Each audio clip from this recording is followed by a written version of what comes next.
Hello everyone, glad to be back. Today is 7th of August, now it's 10:30 in the morning Moscow time.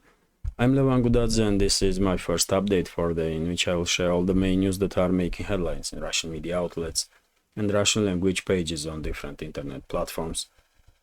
There are quite a few very significant developments and news that I like to share with you for this moment, but before I start, let me make a little announcement which is about my second channel from Russia with Levan. And yesterday I made a second video for this channel, which is about electronic stores in Russia. How did sanctions influence this segment of Russian economy? And I went to 4 different stores and make quite short video. It's only about 15 minutes, so I hope you will find time to check this channel out. You will see link under this video in description box or in the pinned comment, and please, if you can, subscribe and see that video. You may find it interesting. I hope so. And by the way, once we will go back to Moscow and Moscow region, of course, I will become much more active on this second channel, which is about life in Russia in general, with minimal talks about news and political stuff. It's just a channel about life, and hopefully this channel will generate enough interest amongst members of our community and YouTube community or Rumble communities, so that I will have enough stimul to continue making this type of videos. That's been said, let's talk about news now, and I will start with quick summary of the situation on the front line. No crucial changes on any sector of the front line, but let's begin from southern sectors and up to northern ones. So Kherson region, it's the usual stuff, artillery duels between the sides and recon operations. Nothing is happening in the scale that will influence overall situation on this sector of the front. Zaporozhye and South Donetsk sectors of the front, on this land bridge between Crimea and mainland Russia, also operational pause. There are some reports on Russian language Telegram channels that during the previous 24 hours Ukrainian forces did try to conduct offensive operation, local scale offensive operation in the direction of Rabotina, this settlement here, which is on the southern part of Orekhov city. And according to reports on Russian language Telegram channels and videos that I did see this morning, this local scale offensive of Ukrainian forces also failed, and Russian fighters did manage to destroy 3 tanks of Ukrainian army and 2 Bradley armored personnel carriers. But yet again, this is report on independent sources. Let's wait and see what Russian Defense Ministry will share with us about situation on this sector of the front. Of course, I will share additional information on my Telegram page during the day. But overall situation on Zaporozhye sector of the front line, it's operational pause. Nowhere to be seen second wave of Ukrainian counteroffensive, and it's quite possible that Zelensky's regime would not be able to pull off that second wave, because they already lost at least half of their strategic reserves during the first 2 months of this so-called counteroffensive. When it comes to South Donetsk sectors of the front, we had some reports that Ukrainian forces are sending additional military units in direction of Removsky Ledge to conduct offensive operations in direction of Staromayorskaya and Urozhaina. This morning, head of DPR, Donetsk People's Republic, Denis Pushilin, also reported about it, that Zelensky's regime is sending reinforcements in this area, and if that's the case, then I guess in coming days we will see activization of Ukrainian forces in this sector also. But for now, we can say that on South Donetsk sector is operational pause also on South Donetsk sector. When it comes to Donetsk sector, initiative is totally in Russian hands here, and we had reports that Russian forces were improving their positions in all over the front, basically in Donetsk sector, especially in the direction of Marinka, in the direction of Krasnogorovka, and Denis Pushilin, head of the PR, also spoke about situation in the direction of Avdiivka this morning. He had an interview with Russia 24 TV station, and he said that slowly but surely Russian forces are moving forward in the direction of Avdiivka also, and on daily basis improving their positions. But yet again, all these local scale offensive operations, mainly successful offensive operations from Russian side, are not really influencing overall situation on this sector, at least for now, and I will call it operational pause also, or deadlock. But as I said quite a few times before, I believe once situation will finally resolve with this Ukrainian so-called counteroffensive, when Russian side will gain enough reassurances that there will be no second wave of Ukrainian forces, then Russian side probably will become much more active in Donetsk direction, because right now I believe main attention of Russian Defense Ministry is concentrated on this land bridge between Crimea and mainland Russia in Zaporozhye and South Donetsk sectors of the front, and in direction of Bakhmut. So yes, on Donetsk direction it's operational pause. When it comes to Bakhmut, as you know, Ukrainian forces were trying to conduct offensive operations on the flanks of Bakhmut. They did manage to achieve some local scale success on the southern flank of Bakhmut in direction of Klishevka settlement, Andreevka and Kurdyumovka, but these successful local scale offensives were not really influencing overall situation on this sector. And lately, in last couple of days, it's becoming clear that initiative is shifting towards Russian side, and without additional reinforcements, I don't believe Ukrainian forces in this area have enough strength to conduct or continue this local scale offensives. When it comes to northern sector of the Bakhmut, northern flank of Bakhmut, initiative is totally in Russian hands, even though Ukrainian forces are trying to conduct offensive operations in the direction of Dubovo-Vasilievka, in the direction of Berkhovka. Russian forces are in good enough position to repel all these offensives, and basically it seems like Ukrainian forces are already did run out of steam on the northern flank of Bakhmut, and we are seeing less and less this frontal suicidal assaults from Ukrainian forces, even though they are trying to be somewhat active in that area also. When it comes to northern sectors from Seversk to Kupiansk, initiative is totally in Russian hands, and yet again we had reports that Russian forces in the direction of Kupiansk did manage to move forward and establish control over the several Ukrainian strongholds. Well, it's too obvious now that initiative is totally in Russian hands in northern sectors of the front, and once Russian forces in this area will receive green light to conduct large-scale offensive operations, I believe they have enough strength to do so. And probably we will see significant activization of Russian forces on central and northern sectors of the front before end of this summer. But yet again, I'm not military expert, and my reading of big picture can be mistaken. But for now, I will call situation on the central and northern sectors of the front also operational pause. Nothing is happening anywhere on the front line that will influence overall situation on the front. or are on the scale that we can call a breakthrough.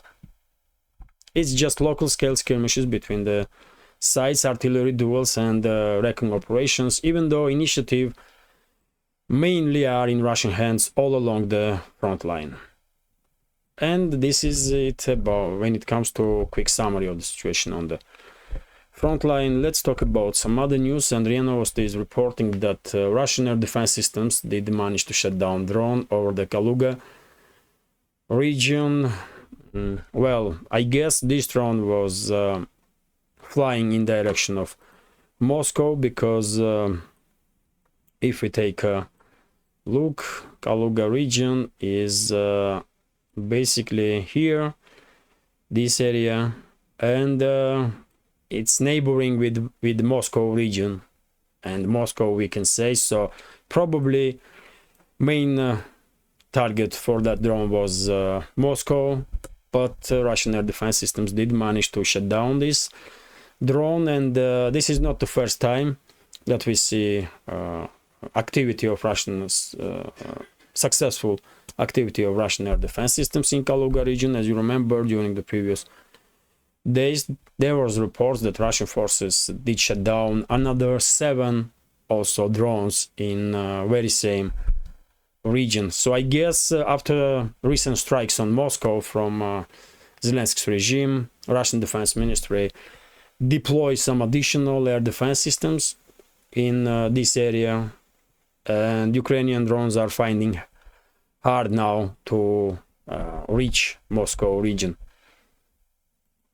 And by the way, we have statement here exactly about drone strikes on Moscow. Yesterday, Mayor of Moscow, Sergei Sobyanin, said that one drone was shut down about 11 o'clock in the morning. One drone, Ukrainian drone, was shut down in Moscow region. It did not reach capital. But yet again, time after time, unfortunately, we are witnessing this kind of incidents when some drones are managing to somehow bypass Russian air defense systems and reach Moscow region or even Moscow. But yet again, these recent developments when Russian forces are shutting down or destroying Ukrainian drones in Kaluga region, for example, definitely indicates that that the Russian Defense Ministry did deploy some additional air defense systems around Moscow and neighboring regions. Let's continue now, and RIA Novosti is reporting, by the way, you probably are familiar with this news because it happened yesterday. Ukrainian forces did launch about 12 Storm Shadow missiles in direction of bridges that are connecting Crimea with the Kherson region, and with Kherson, and we can say Zaporozhye region. And from 12 Storm Shadow missiles, 9 missiles were shot down. According to Russian official statements, 9 missiles were shot down by air defense systems. 3 missiles get through and hit these bridges. Damage is not severe on those bridges, so I guess in next week these bridges will be repaired. But well, yet again we are seeing these desperate steps from Zelensky's regime that are dictated by desperation, I guess, because even if they will destroy these bridges, it will harm civilians, because they will spend more time to move from Crimea to Kherson or Zaporozhye region and back.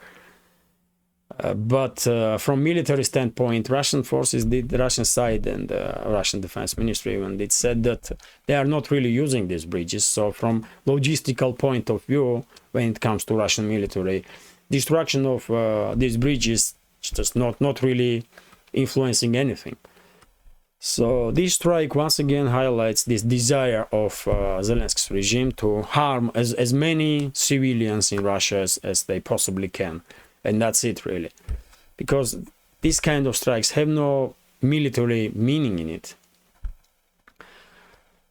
And by the way, I did watch yesterday's update from Military Summary from Dimar, host of that channel, and he had some quite interesting ideas about Su-24s, Ukrainian Su-24 frontline bombers that are modernized to launch Storm Shadow and French Scalp missiles, cruise missiles. And he did said that maybe these frontline bombers are taken off from Poland and are based in Poland, which is interesting take on situation, especially if we take in account constant Russian strikes on military airfields of Zelensky's regime. But well, Dima may be correct, by the way. Who knows? Who knows? I have no information to confirm or deny his reading of picture. But if Warsaw, for whatever reason, did allow Ukrainian fighter jets to launch or bombers to take off from Polish soil, then wow, that's a big issue, by the way. That's a big issue, and that kind of information cannot be hidden for a long time.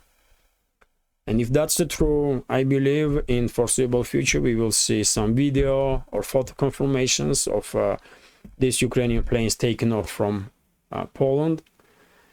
And well, Moscow will be forced in that case to respond, and Moscow respond despite the fact that Poland is NATO member states. Well, if that's true, then Moscow will respond with a very heavy hand. If this information will become a public destination, if it's hidden from public and there is no proof, then well, Moscow will probably try to ignore it, because after all, Poland is NATO member states, and I don't think Moscow really wants a war with Poland or NATO.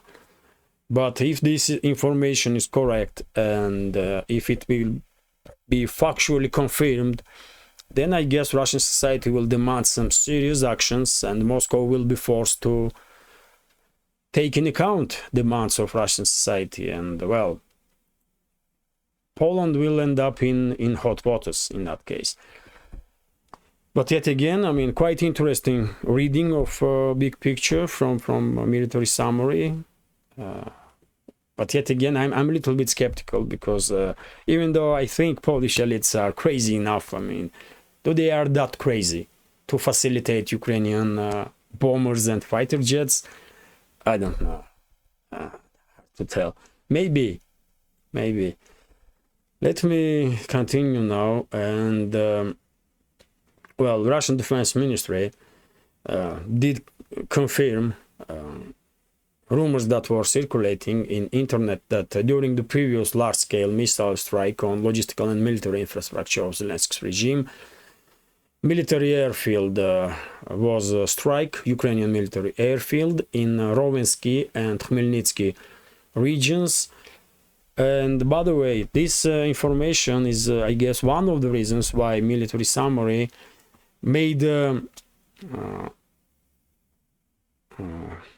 such a prediction that maybe Ukrainian planes are taken off from Poland, because well, it's quite obvious, isn't it, that on Ukraine itself there is not that many places that Zelensky's regime can hide fighter jets and bombers. But let's see how will situation develops with these Su-24s and Storm Shadow and French Scalp missiles. And by the way, yesterday we did receive official confirmation that France did deliver Scalp cruise missiles, long-range cruise missiles, to Zelensky's regime, which is big mistake on part of France. And well, I'm quite sure Russia will respond, And Russia is already responding, and that's why France is running from Africa, by the way. And France will pay a heavy price for all the crimes that they did committed against Russia. France will pay heavy price for decades to come. If French elites thinking that we will somehow forgive or forget, they are very, very mistaken. Very mistaken. And if Putin is a little bit soft on Western elites, let's wait who will be next president of Russia. You know. Okay, let's continue now. RIA Novosti is reporting that one of the Ukrainian companies were destroyed by Russian West grouping of forces in near settlement of Olshan. This is, by the way, this information once again confirms what I'm saying for quite a long time, that in central and northern sectors of the front, initiative is in Russian hands, and if any side is managing to move forward, it's Russian forces. And by the way, we have more and more indicators that Ukrainian units are beginning to get some better understanding of situation on the front line. They are getting more and more information about this failed counteroffensive on Zaporozhye and Donetsk sectors of the front line, and instances when Ukrainian forces are laying down arms and surrendering are increasing. And just today, before I start recording this video, I did read information that some Ukrainian POWs did make decision to lay down arms and surrender after they receive information that this counteroffensive, Ukrainian so-called counteroffensive, is failing. And by the way, just imagine this informational vacuum that these Ukrainian forces are really, because this Ukrainian counteroffensive is taking place more than 2 months now. And those soldiers, those Ukrainian soldiers, just recently received information that things are not looking good, really, and thousands and thousands of Ukrainian soldiers died for interests of Western elites and Zelensky and his associates, without achieving any real success on the front line. And that's a quite significant psychological pressure.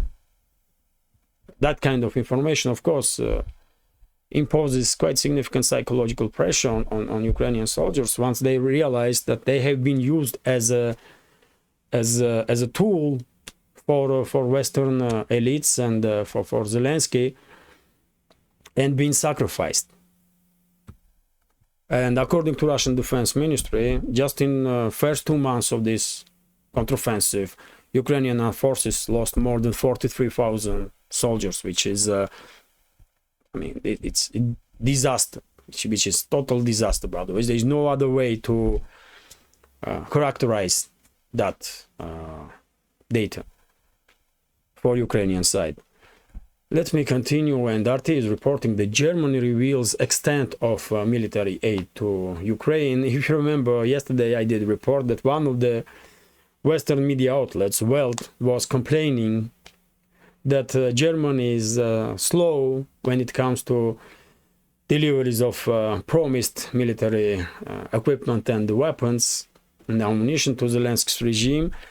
And that media outlet was basically openly demanding from Berlin to become more active.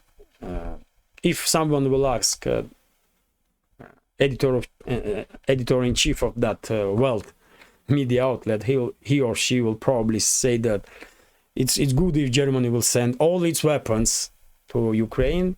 That's how Russophobic those idiots on that Welt media outlet are. And by the way, just look at this information. It's only 24 hours since that report, and we have news that Germany will increase its military aid to Zelensky's regime, and it in quite significant manner, because as you know, Berlin did promise Zelensky to deliver 20 Marder infantry fighting vehicles. But after this increase, Berlin will deliver 40 those infantry vehicles. I believe some other military equipment also will be delivered, including Iris-T, air defense systems, and ammunition, and just you name it. One day we may learn that Germany basically have been left without means to defend itself, and everything was sent to Zelensky. That's how strange, let me use this word, current German government is, and that's how much they care about Germans' strategic interests and security of German society. They just don't they don't care about Germany, man, or German citizens. Let me continue, and RIA Novosti is reporting that according to some sources, Erdogan want to propose to Putin when Putin will be visiting Turkey towards the end of this month, to become a middleman in negotiations between Russia and Ukraine. Well, question is rising: can Moscow trust Erdogan? I mean, it's a simple but very important question. Can Moscow trust Erdogan? And after all, as long as Washington and London are not willing to talk about peace in Ukraine, no matter who will try to negotiate or who will try to play role of middleman, Erdogan, Chinese leader Xi Jinping, or leader of Brazil or South Africa or India or any other country, I don't think it will work, because keys to peace on Ukraine are in hands of US and UK's ruling elites. And that's simple true, really. And by the way, this conflict is prolonged for so long just because Washington and London wanted so. And Brussels and EU capitals just was ordered to act as they are told. That's it, really. And let me continue. RT is reporting that Turkey also seeking to reinstate grain deal. I did report about it quite a few times. And well, it's understandable that Turkey wants grain deal to be enforced again, but Moscow did send clear enough messages to everyone that until Western elites will fulfill their obligations towards Russia, there will be no grain deal no more. Let's continue. TASS News Agency is reporting based on article from a Wall Street Journal that ECOWAS states, ECOWAS is a Western African Economical Organization. This organization, countries that are members of ECOWAS, they are not ready to send their troops in Niger, where military coup did happen some time ago, few days ago, really. Even though this organization did threaten Niger that if they will not reinstall in power former president and his government, they will take military action. And by the way, Niger's current leadership did shut down airspace of this country, and there are some rumors that they did ask Wagner, PMC Wagner, for help, and who knows, it's quite possible that PMC Wagner units will be deployed in Niger sometime in the future, or maybe they already are in Niger, because just recently one of the military leaders of current regime in this country, went to Mali, I believe, and he had negotiations about PMC Wagner, and maybe Wagnerites went from Mali straight to Niger. Who knows? Anything is possible. And if Wagnerites are there, then this ECOWAS country is going to find it extremely difficult to achieve any success if they will decide to intervene in internal affairs of that country. And by the way, this news, I just report about it. Commerçant newspaper is writing that Niger's current leadership did make decision to shut down its airspace, which is quite understandable because they are waiting for military invasion from ECOWAS states. Let's see how will situation develop. As I understand, France and US, and I believe UK also are quite keen to reinstall in power their puppets in that country. And well, unfortunately, there is quite high risk that some regional military conflict may occur, because one should remember that Algeria, by the way, is supporting militaries that took power in Niger. And Algeria is one of the major players in North Africa, significant player in North Africa.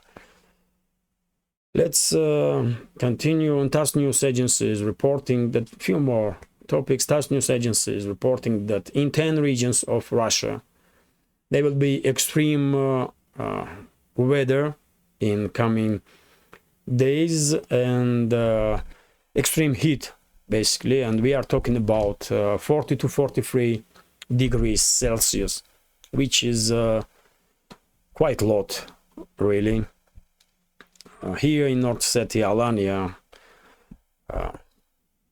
temperatures are quite high, maybe not as 40 or 43 degrees of Celsius, but it's extremely hot anyway. And well, Russian emergency services are issuing warnings that everyone should beware of these extreme temperatures and try to avoid to stay on the sun as much as possible.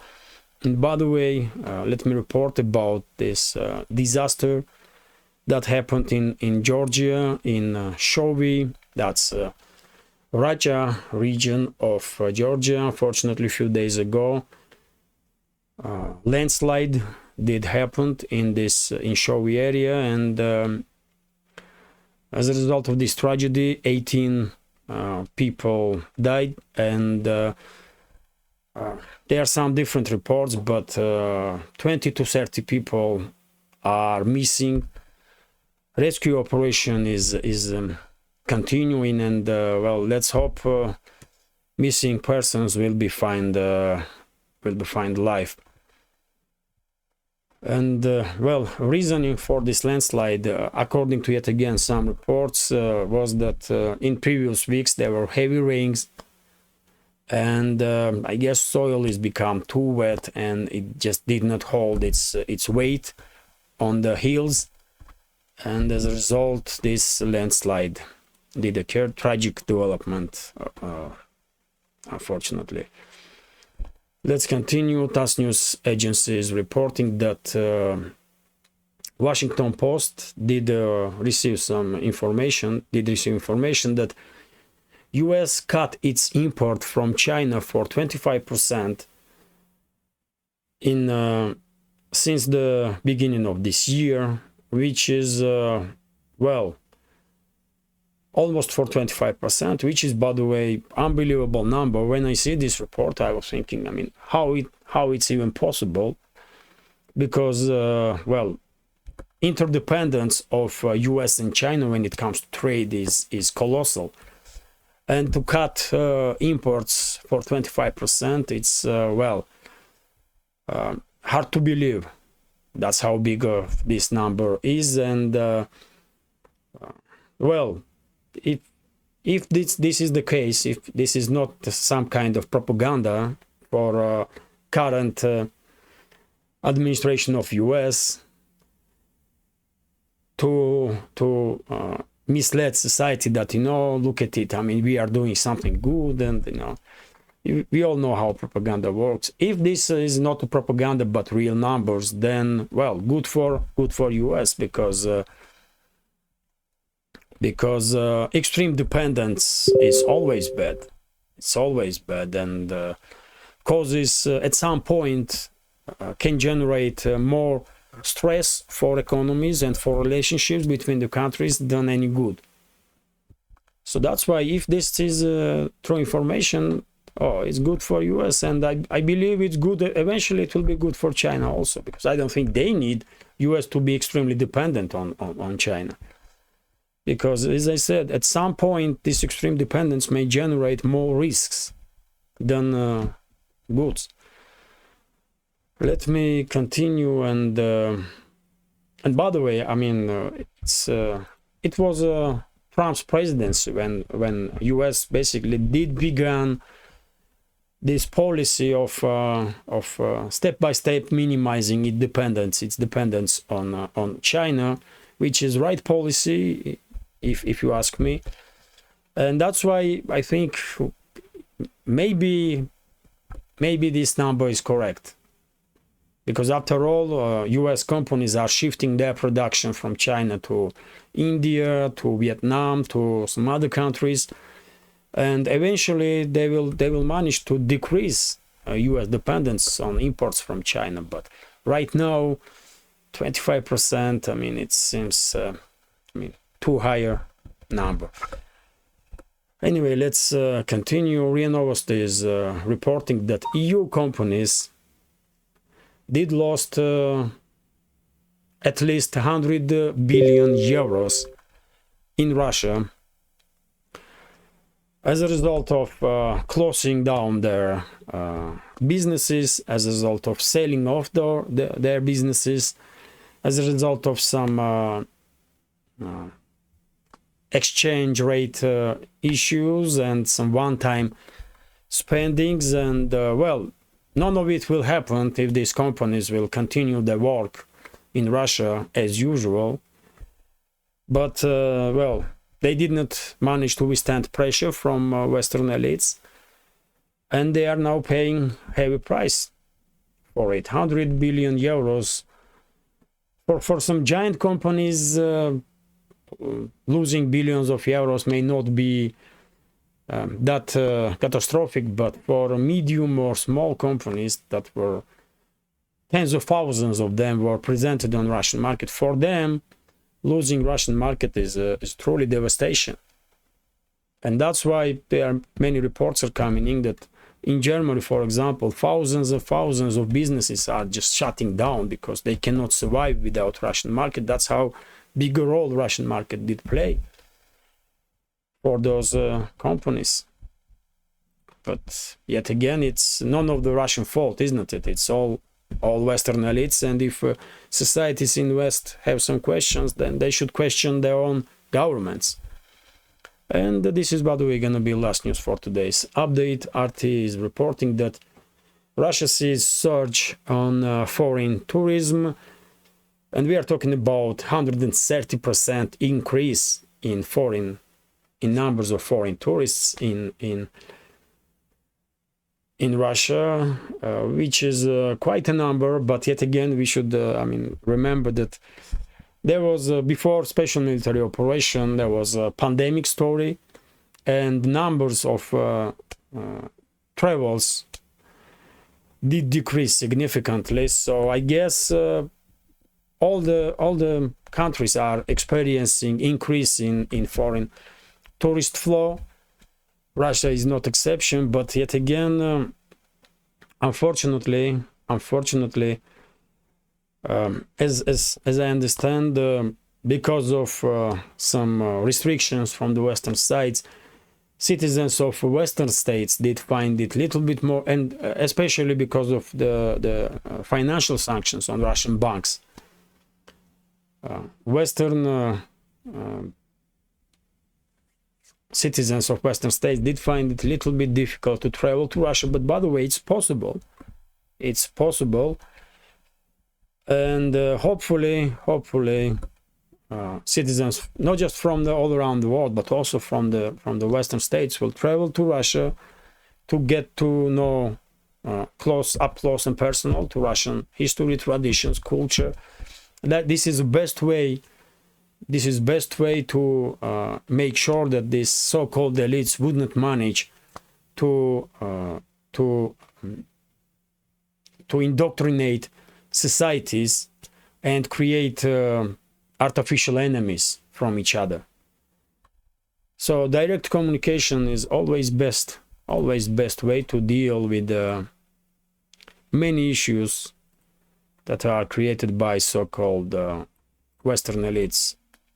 Among them, of course, hate that has been generated by Western elites for against Russia for last more than like 17 months.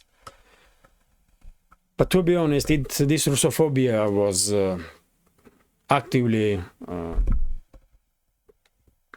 used against Russia and actively pushed over societies in the West for many years. By the way, it did not start since it did not start in 2022 with special military operation,